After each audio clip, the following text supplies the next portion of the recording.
Nursulton, to'la berdim. Qanaqa insonligingizni sizdan zo'riga ham emas.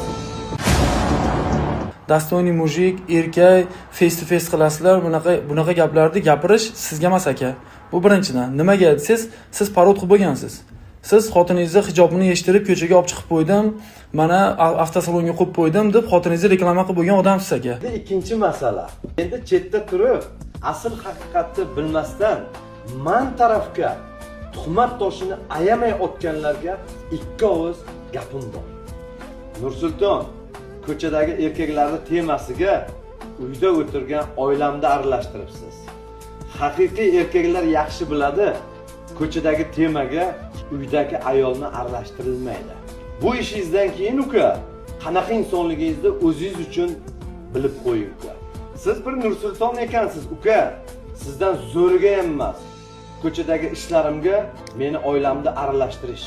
Indamay mashg'ulotlaringizni qilib, o'zingizni yo'lingizda yuravering uka. Birovning oilasiga tegmang.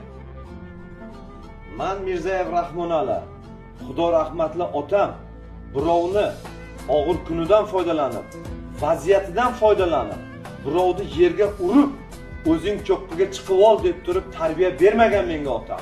Shu vaziyatdan foydalanib menga har xil video qilib turganlar, har bittalaringni Xudo bilan o'zlaringda aralaringda xato kamchiliklaring, gunohlaring juda ham ko'p. Meni vaziyatimdan, menga kelgan sinovdan prosmotr uchun foydalanib har xil video ishlayotibsizlar. Endi otalaring bergan tarbiyani taroziga bir solib ko'ringlar.